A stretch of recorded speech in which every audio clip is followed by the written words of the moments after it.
Halo teman-teman, sekali lagi jangan bosen ya. Saya akan terus mengkumandangkan satu aktivitas yang bisa dikatakan yang namanya underrated ketika kita berbicara yang namanya olahraga, yaitu melatih kekuatan otot rangka, yaitu latihan beban. Dilakukan baik oleh siapa saja, apakah oleh anak muda, manula, lansia, pria, wanita, tua, muda, miskin, kaya, semuanya harus melakukan aktivitas ini. Kenapa?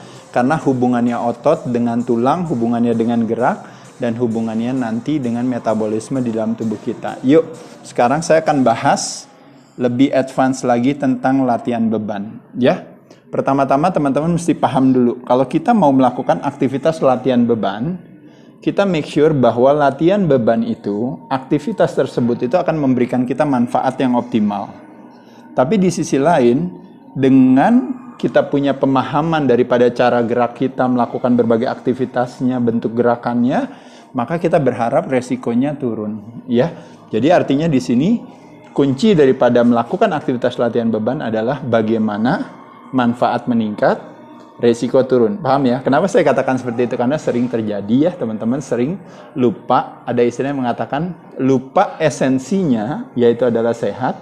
Tapi gara-gara olahraga, gara-gara latihan beban, keberatan, kecepatan, atau mungkin terlalu ceroboh ya, pindah dari satu tempat ke tempat lain, mungkin terburu-buru dan sebagainya. Pada saat itu akhirnya resikonya justru malah meningkat, manfaatnya tidak ada, bukan hal yang bijaksana. Jadi kita tidak mau terperangkap dalam sebuah metode ya, tapi lupa memahami esensinya. Ya, itu satu. Kedua, ada istilah yang disebut dengan mind muscle connection. Artinya apa? Artinya segala sesuatunya itu memang ada, nanti kita ini hubungannya nanti dengan asosiasi, kalau teman-teman tahu, di kepala kita. Tapi yang dimaksud di sini sebenarnya hanya ingin mau mengatakan kepada teman-teman sekali lagi ya. Jadi waktu kita latihan ya, melakukan latihan beban itu, kalau bisa kita benar-benar merasakan otot yang kita targetkan. Nah makanya kenapa ingat gak kemarin saya sering cerita. Jadi bukan berapa banyak, bukan berapa berat, tapi berapa stres yang diterima oleh otot yang kita targetkan. Nah, jadi makanya kenapa lakukannya bertahap, pelan-pelan dirasakan. Ya, itu yang disebut dengan namanya mind and muscle connection. Ibaratnya kayak mind and movement connection. Misalnya, dulu waktu belajar mukul pertama kali gini. Lama-lama diajarin pelan-pelan, lama-lama diajarin pelan-pelan, lama-lama akhirnya posisinya gerakannya bisa bagus pukulannya. Kenapa bisa bagus formnya gerakannya? Dulu mukul badminton gini.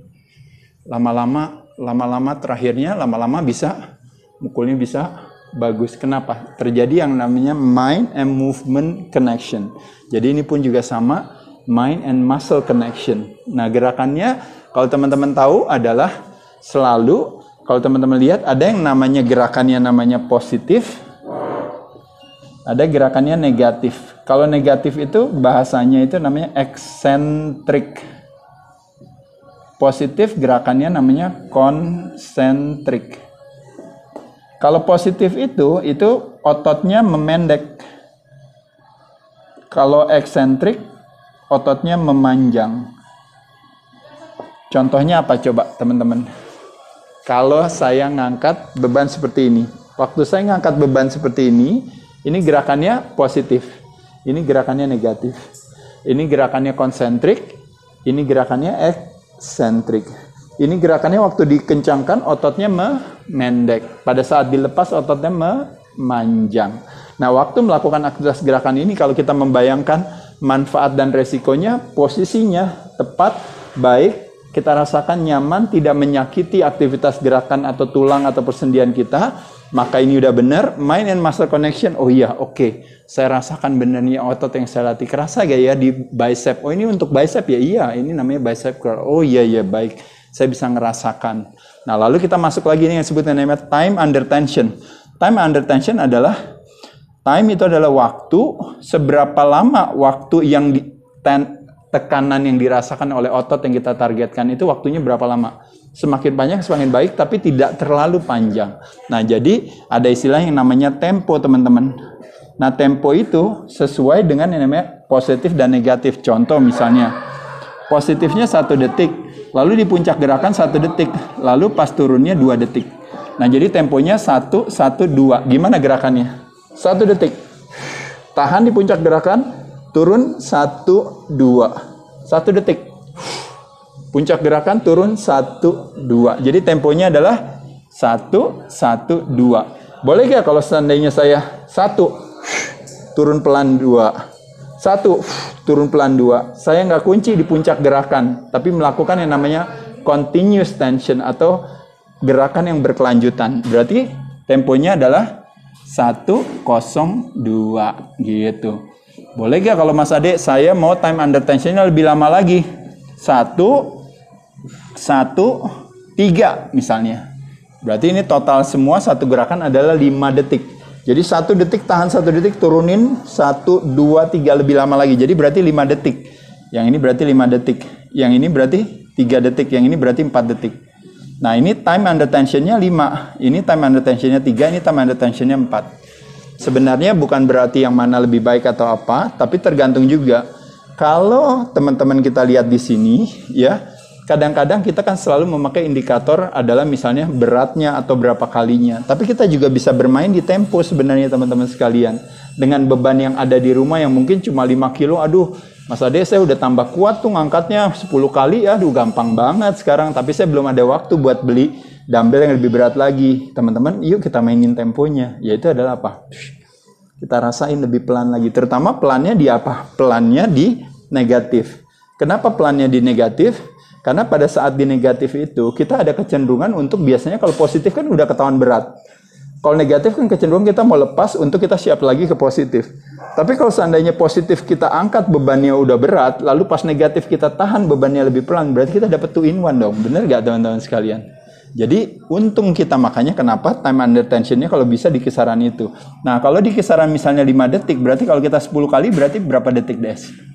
50 detik. Nah, 50 detik masih di bawah 60 detik, artinya apa? Masih masuk di dalam kategori bukan aerobik aktivitas. Paham ya teman-teman sekalian ya?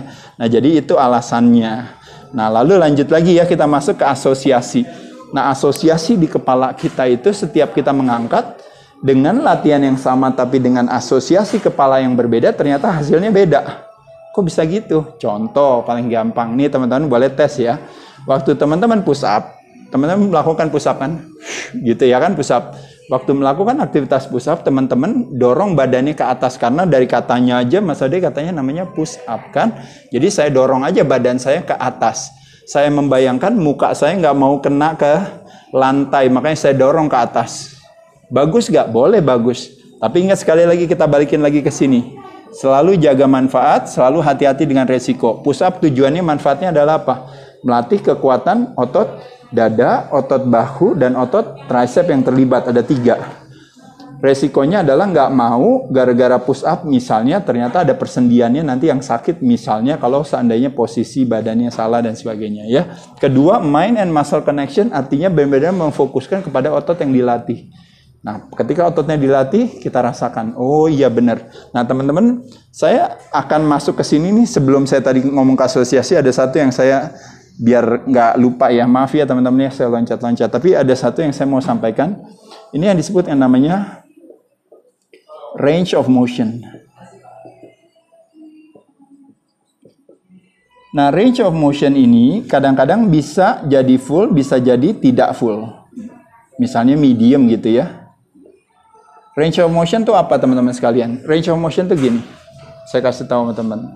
Ini dari 0, ini anggap aja 100 habis. Berarti range of motion-nya adalah full. Ya, paham ya teman-teman? Ini misalnya saya pegang bebannya misalnya tricep push down, memakai kabel. Dari awal saya turun ke bawah. Itu namanya range of motion-nya full. Dari 0 sampai 100 full. Chest, kayak kita push up. Tadi barusan ngomongin push up ya. Kayak ngomongin push up. Waktu kita dorong dari sini ke sini, itu yang kerja bahu. Dari sini ke sini kerjanya chest. dari sini ke sini kerjanya tricep. Jadi bahu bekerja, chest bekerja, tricep bekerja. Jadi ada 3 otot yang terlibat pada saat melakukan aktivitas push up. Paham ya teman-teman sekalian ya? Nah sekarang pertanyaannya, kalau disebut range of motion dalam arti sendi, berarti kita harus turun sampai bawah, naik sampai atas. Kalau kita ibarat range of motion waktu kita squat, teman-teman lihat, kita turun sampai sini, sampai seolah-olah ya, kalau ada aturan yang mengatakan harus misalnya harus sampai bawah gitu, atau harus sampai sejajar 90 derajat, baru naik, dianggap ini yang namanya full range of motion dalam arti persendian. Tapi kalau kita lihat di sini sekali lagi teman-teman sekalian, dalam waktu aktivitas melakukan sebuah eksekusi gerakan, sering terjadi teman-teman tahu, dari segi persendiannya range of motionnya memang harus penuh di sini ya, kalau kita berbicara persendian. Tapi kalau kita berbicara otot, itu bisa jadi karena otot yang terlibat, terutama ada istilah yang namanya, kalau teman-teman tahu, ada namanya compound movement, ada yang namanya isolation movement. Kalau isolation itu satu persendian, satu otot. Compound movement, lebih dari satu persendian, lebih dari satu otot. Contohnya misalnya, kalau push up atau bench press, berarti yang kena ada lebih dari satu otot apa aja. Ada dada, ada bahu, ada apa lagi? Ada tricep. Nah kalau flies, berarti cuma satu, yaitu adalah apa? Cuma dada aja. Yang terlibat adalah persendian bahu aja. Tapi kalau di sini yang terlibat persendiannya apa? Bahu, sama ada persendian siku. Ya. Nah, jadi teman-teman bisa lihat di sini. Kalau compound movement artinya teman-teman bisa lihat di sini ada kerjanya si bahu, ada kerjanya si dada, ada kerjanya si tricep. Nah, waktu kita berbicara full range of motion, kalau seandainya kita ngangkat seperti sampai sini, berarti yang kerja adalah dada, di mana dadanya sudah full range of motion dalam hal ototnya. Tapi ketika kita mau optimalin lagi sampai full, dari sini ke sini itu kerjanya adalah tricep. Paham ya teman-teman sekalian? Nah jadi kalau saya bilang, oh teman-teman harus full sampai habis, itu full range of motion dalam arti persendian, tapi juga dalam arti otot juga. Tapi kalau saya bilang, saya mau minimal paling tidak full range of motion itu hanya terjadi di otot yang benar-benar saya targetkan, which is adalah waktu saya bench press adalah otot dada aja kan. Nah karena saya mengharapkan beban yang berat, sehingga saya tidak apa-apa kalau seandainya tricep saya nggak kuat ngangkat, tapi yang penting dada saya bisa merasakan pengalaman mendapatkan stres yang begitu besar karena beban yang berat. Paham ya teman-teman sekalian ya? Jadi maksudnya sekali lagi teman-teman di sini, kalau berbicara range of motion harus terbagi dua. Dalam arti sendi dan otot. Nah, kadang-kadang sering berdebat teman-teman itu adalah lebih kepada karena adanya aturan. Misalnya kalau teman-teman lomba pertandingan powerlifting atau lomba power test dan sebagainya, mungkin kita harus ikut dalam aturan permainan tersebut. Tapi kalau dalam latihan, teman-teman tergantung maunya yang mana aja. Paham ya teman-teman sekalian? Ya. Dan yang kedua tadi, yang tadi saya katakan asosiasi itu adalah, ingat selalu, ini semua tuh saling berhubungan teman-teman. Jadi asosiasinya kalau push up itu tadi adalah mendorong badan ke atas, dengan kita balik asosiasinya membayangkan waktu kita mendorong badan ke atas itu, tapi di kepala kita membayangkan saya mau menekan lantai ke bawah. Adalah dua asosiasi yang berbeda, akhirnya menyebabkan perasaan kita atau hasil daripada otot yang kita latih itu juga berbeda teman-teman. Paham nggak maksudnya? Jadi contoh waktu kita push up, kita bayanginnya saya mau mendorong badan saya ke atas, pasti lebih ringan. Tapi ketika waktu kita lagi mendorong badan kita ke atas, kita membayangkan saya mau menekan lantai ini ke bawah. Pada saat itulah kerja ototnya menjadi lebih berat. Hanya dengan asosiasi, ternyata intensitasnya menjadi lebih tinggi hanya karena perubahan asosiasi. Dengan saya mau turun lebih pelan, baru saya naik lagi, temponya saya lakukan gerakannya, saya kunci di puncak gerakan, saya squeeze otot saya, lalu saya pelan lagi, time under tensionnya berubah. Nah pada saat itulah makanya terjadi ini. Buat teman-teman, saya pelan-pelan ya bercerita tentang ini, karena waktunya memang terbatas bagi yang di Instagram, nanti lanjutkan lagi di Dunia Aderai. Tapi bagi yang nonton langsung di YouTube, kita bisa lanjut lagi ya. Oke, kita lanjut ya. Nah, jadi sekali lagi, asosiasi teman-teman sekalian menjadi sesuatu yang penting. Begitupun juga contoh nih, sebagai contoh. Waktu teman-teman shoulder press ya. Waktu shoulder press kita punya asosiasi, di depan kita itu ada dinding. Jadi, dinding yang menahan kita sehingga gerakannya kita nggak begini, tapi gerakannya kita gini. Karena ada dinding yang menahan.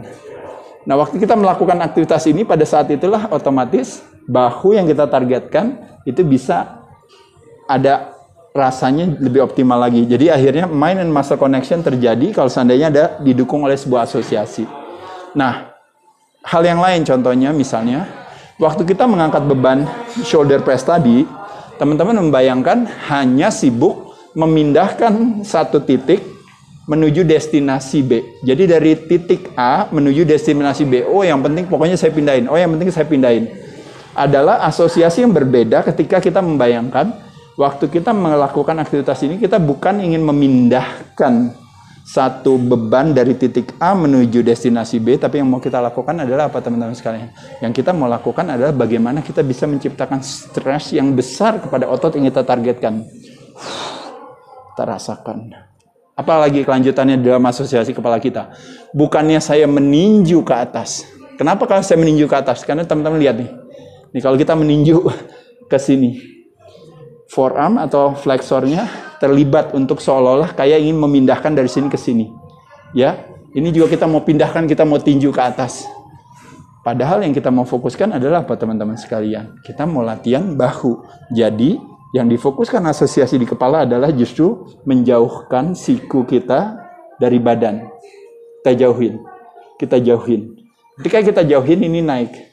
Ketika jauhin ini naik. Jadi waktu kita jauhin ini naik, kita bayangin di sini ada tembok, kita tahan. Temponya kita rasakan. Tahan. Temponya kita rasakan. Buang nafas pada saat bagian terberat. Tarik nafas pada bagian teringan. 1 detik, tahan, turun 1-2 detik.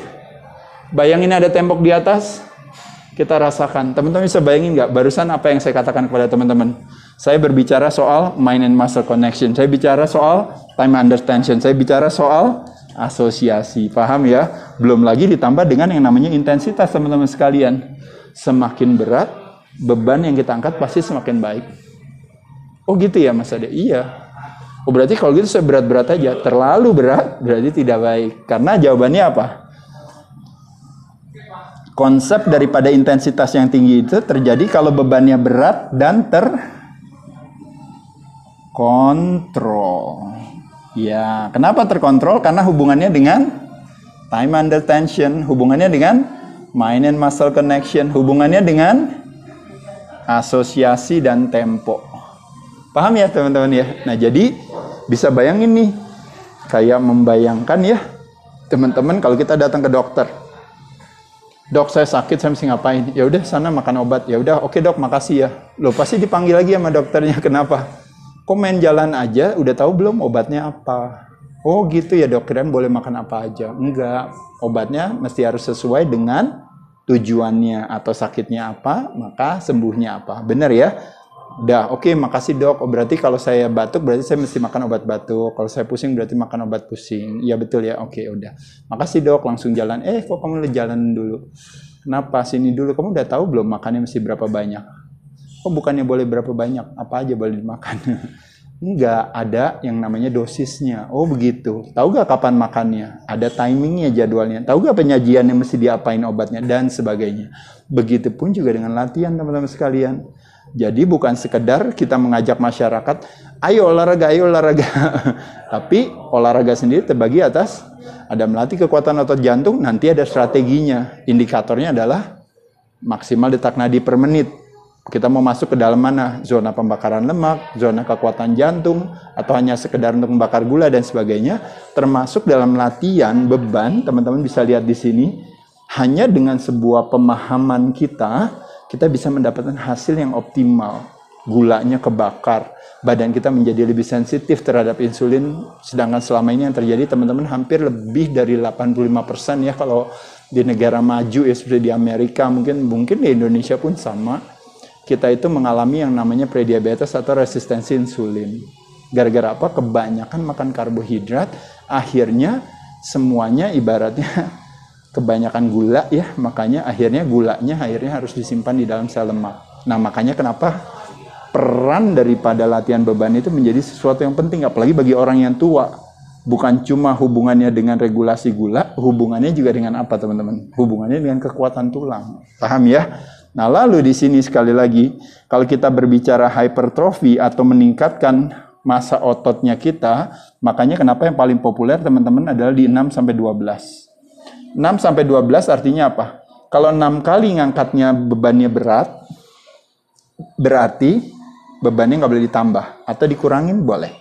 Kalau 12 kali aja gampang, kalau buat pemanasan boleh. Tapi kalau udah pemanasan masuk ke dalam set inti, di set kedua ketiganya udah masuk ke set intinya, 12 kali kok masih gampang, berarti kita punya kesempatan untuk meningkatkan bebannya. Karena dengan beban semakin ditingkatkan, stres yang diterima oleh otot semakin besar, gula yang dibakar semakin banyak. Impact daripada after burn efeknya kita, hubungannya nanti dengan boosting testosteron level kita, boosting growth hormone kita menjadi lebih baik. Karena itu nanti hubungannya dengan fat burning dan sebagainya. Paham ya teman-teman sekalian? Nah, body part kita, teman-teman tahu kan, otot itu jumlahnya ada kurang lebih sekitar 600-an di badan kita kalau kita berbicara otot rangka. Nah, dari otot rangka itu dibagi menjadi bagian besar. Ada otot lengan, ada bicep, ada tricep, ada forearms. Kaki ada paha bagian depan namanya quadricep, ada hamstring, ada betis ya. Lalu juga ada back kita ya. Ada latissimus dorsi, ada rhomboids, ada trapezius dan sebagainya ya. Teman-teman nanti kita belajar di video selanjutnya. Tapi intinya sekali lagi teman-teman, kalau bisa minimal paling tidak dalam seminggu itu semua ototnya minimal terlatih 1 kali. Ya, kalau bisa 2 kali ya bagus. Ya, jadi programnya mesti apa? Kalau teman-teman tahu programnya, sebenarnya kita bisa sesuai dengan preference kita. Jadi artinya program itu nggak harus ya teman-teman, harus misalnya program yang baik itu adalah seperti ini, yang itu nggak bagus dan sebagainya. Nanti saya hapus ini, nanti kita bikin programnya ya, sebentar lagi kita lakukan ya. Kita biar video ini biar lengkap ya teman-teman, nggak apa-apa ya, sedikit lama, tapi teman-teman mau belajar sama saya tentang hal ini ya, biar lebih baik lagi ya. Oke. Nah, lalu tadi udah kita bicara full range of motion. Nah, yuk berarti kita masuk langsung ke program aja ya, teman-teman ya, sama ke prinsip latihan ya. Yuk, saya hapus dulu ya. Ada penghapusnya, Des? Oke, ya. Udah paham ya, teman-teman ya tadi ya. Jadi kali ini kita belajar tentang latihan beban buat yang lebih advance, lebih ngerti ya. Jadi program latihan teman-teman sekalian, saya nggak akan memakai hari Senin, Selasa gitu. Saya pakainya harinya yang gampang aja. Hari 1, 2, 3. Kalau teman-teman cuma bisa punya ada waktu 3 kali seminggu. Paham ya? Ya mungkin teman-teman anggap Senin ini Rabu ya, ini Jumat gitu misalnya. Boleh nggak? Boleh aja, nggak masalah. Tapi gimana caranya membuat supaya minimal paling nggak 1 kali semuanya kena? Nah, saya melakukan aktivitas cara yang paling gampang kalau teman-teman, yaitu adalah harus yang paling banyak kan upper body kan, habis itu baru lower body. Tapi kalau ngomongin paling banyak dalam arti per body part, tentu otot kaki kita ya. Tapi anggap aja misalnya latihan kaki adanya di tengah sini teman-teman. Jadi ini kaki, berarti ini lower body. Nah ini berarti di sini upper body, berarti di sini upper body juga teman-teman. Nah sekarang bedanya apa yang upper body di hari 1 sama di hari 3? Upper body di hari 1 adalah yang disebut yang namanya push. Push itu adalah gerakannya teman-teman ya. Berarti kalau push gerakannya berarti otot apa aja yang aktivitas gerakannya mendorong. Yaitu adalah apa aja? Ada chest. Gerakannya gimana? Gerakannya mendorong apa menarik? Mendorong. Lalu ada triceps. Push down misalnya. Gerakannya apa? Gerakannya apa? Mendorong, tricep. Lalu satu lagi, delts, dari katanya deltoids ya, atau otot bahu. Bahu gerakannya gimana teman-teman? Mendorong. Nah berarti gerakan-gerakan yang mendorong menjadi satu. menjadi 1 hari lakukan ini. Berarti Mas Ade kalau seandainya chest, tricep, delts, kita lakukan jadi 1. Berarti mesti berapa kali nih? Tergantung teman-teman juga, variasi aja. Boleh gak kalau chestnya ini saya bagi 2, misalnya, yaitu 2 jenis. Boleh, atau mau 3 jenis, atau mau 4 jenis, silahkan saja. Tapi chestnya juga kalau bisa terbagi atas, selalu ada yang namanya compound, ada yang namanya isolation.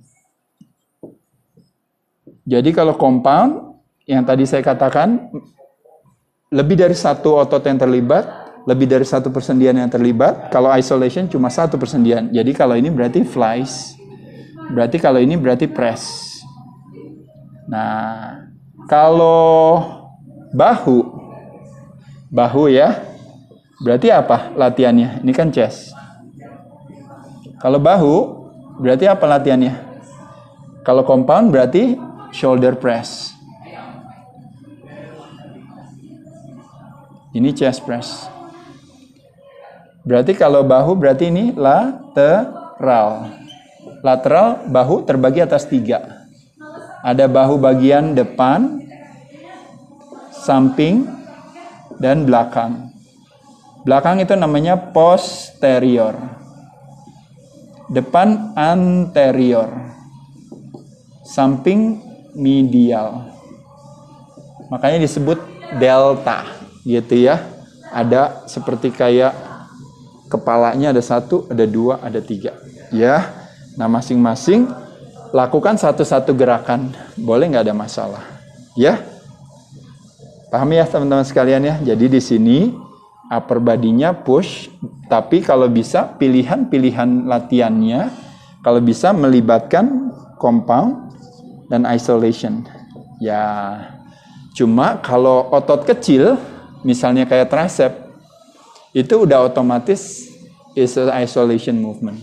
Bicep udah otomatis is a isolation movement, ya. Tapi kalau otot yang gede seperti back, legs, seperti bahu, itu adalah bisa compound, bisa isolation. Kaki pun juga sama. Kaki berarti ada apa? Kaki bagian depan, quads namanya ya, quadricep. Kaki bagian belakang, hamstring. Lalu apalagi? Betis. Betis ada namanya gastrocnemius. Ada namanya soleus. Ini kayak es krim teman-teman. Kayak es krim nggak? Kayak es krim nggak, Des? Iya, mirip. Nah, ini cuma ini kakinya kita. Ya. Nah, ini berarti betisnya ini baru pahanya di sini. Nah, ini jadi betis kita di sini, ini namanya gastrocnemius. Ini namanya soleus yang di sininya. Jadi ototnya betis seperti di sini, itu adalah si gastrocnemiusnya. Latihannya adalah apa? Berarti kalau ototnya diluruskan, kita jinjit, maka yang kena adalah si gastrocnemius. Kalau kita duduk, lalu kita baru jinjit, seated calf raise namanya, itu melatih kekuatan otot soleusnya. Hanya dengan beda posisi kaki teman-teman. Tapi gerakannya sama, jinjit aja. Cuma yang namanya heel raises. Tapi ototnya yang terkena berbeda. Nah jadi teman-teman yuk divariasikan. Kalau quads di sini berarti kalau yang compound berarti apa? Squats, leg press. Kalau yang isolation, kalau kaki berarti apa teman-teman? Leg extension gitu. Nah kalau hamstring, karena ototnya kecil, maka otomatis leg curl. Atau stiff leg deadlift misalnya, itu isolation movement. Kalau betis juga sama teman-teman sekalian, karena ototnya sedikit kecil ya. Tapi sebenarnya betis bisa compound juga, seated standing calf raises, bisa seated calf raises, lebih kepada sudutnya aja. Jadi ini dilakukan. Berapa set sih Mas Ade lakuinnya? Sama juga. Masing-masing silahkan mau melakukan misalnya 2-3 set. 2-3 set. Masing-masing 6-12 repetisi. Reps. Ya, lengkap ya hari ini ya kita ngobrol ya. Nggak apa-apa ya. Yuk lanjut lagi. Masuk. Nah kalau ke upper body berarti apa? balik lagi. Tadi kan udah push, chest, tricep, delts. Berarti ini sekarang pull. Berarti pull apa aja? Back, biceps, sama traps, trapezius. Nah, sama juga. Backnya berarti harus ada apa? Harus ada compound, harus ada isolation. Kalau compound, backnya adalah apa? Misalnya deadlift. Apalagi misalnya rowing. Bisa pakai dumbbell, bisa pakai barbell ya. Tapi kalau isolationnya berarti adalah apa? Kalau misalnya back. Back misalnya kalau isolation mungkin saya rasa mungkin lat pull down ya, tapi lat pull down juga sama compound juga ya. Lat pull down atau pull ups ya. Itu juga sama. Itu juga compound juga. Back saking ototnya besar kayaknya hampir semua compound movement ya kalau saya lihat ya. Mungkin kalau ada yang nggak compound kayaknya nggak semua pasti compound. Kenapa? Karena untuk melatih kekuatan back harus melibatkan tangan. Makanya kenapa bicep menjadi secondary muscle daripada otot yang terlibat, ya. Jadi teman-teman paham ya kalau untuk back udah pasti compound movement. Lalu bicep isolation movement seperti biasa ya, bisa pakai dumbbell, bisa pakai barbell, bisa pakai cable, bisa pakai yang lain-lainnya, ya. Bahkan cuma resistant bands juga bisa ya. Dan yang terakhirnya yaitu adalah tadi back, bicep sama traps. Traps berarti apa? Bisa pakai dumbbell, struts namanya gerakannya ya, gerakannya struts. 2-3 set teman-teman boleh lakuin dengan dumbbell, boleh dengan barbell, boleh dengan Smith machine, boleh juga, nggak ada masalah. Nah, jari 1, 2, 3, apalagi yang kurang teman-teman? Yaitu yang kurang adalah perut. Abs. Lakukan di semua hari sebagai penutup. Abs juga terbagi atas bisa yang namanya crunch atau sit up. Ada yang disebut juga yang namanya kebalikannya, reverse sit up. Itu yang disebut dengan namanya leg raises. Bisa dengan apa? Duduk. Bisa dengan rebahan, lying down. Satu lagi bisa dengan gelantungan. Itu yang disebut dengan namanya seated leg raises, lying leg raises, dan hanging leg raises. Lakukan leg raises dulu, baru tutup dengan sit up atau crunches.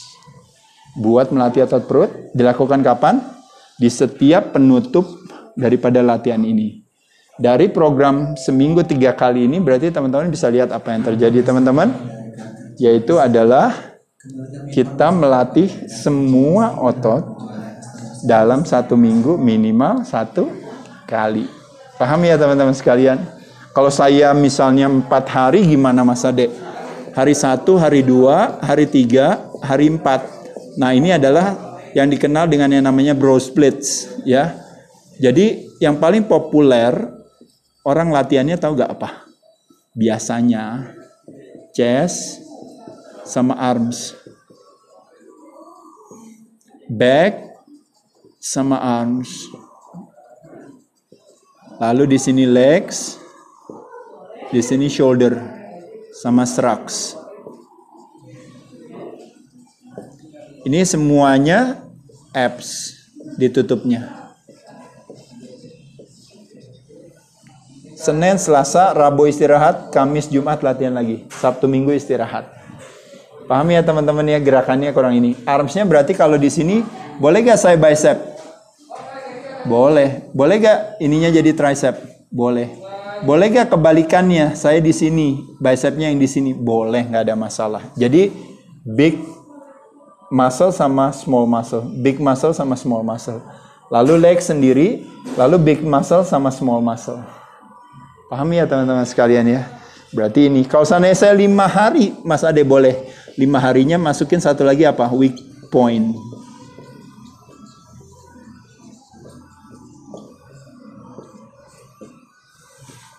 Weak point-nya apa? Di sini latihan lagi. Habis itu istirahat.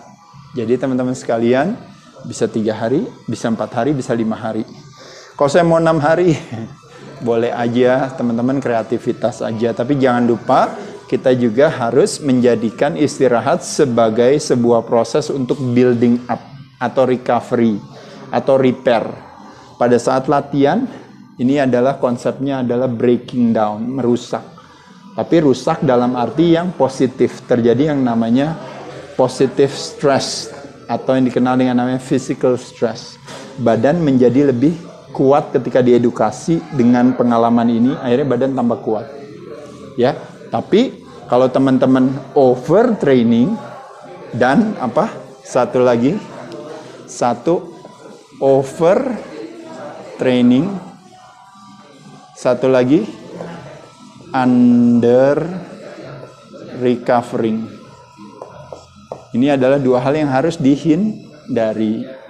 Kelebihan latihan, kekurangan istirahat. Maka tidak terjadi yang namanya muscle growth, pertumbuhan itu terjadi.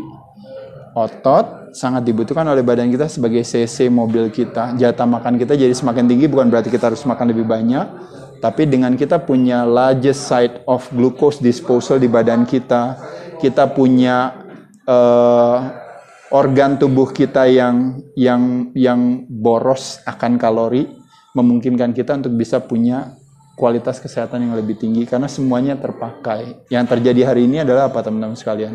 Justru gara-gara nggak rajin melakukan aktivitas latihan beban, akhirnya yang terjadi makanan terlalu banyak di badan kita. Mulut kita sumber kesehatan dan sumber kesakitan. Ya, nggak tua, nggak muda, nggak miskin, nggak kaya, nggak pria, nggak wanita. Apa yang terjadi hari ini? Semua makannya kebanyakan, dan kebanyakan makan berhubungan dengan apa teman-teman sekalian? Kebanyakan makanannya adalah karbohidrat dan lemak yang buruk.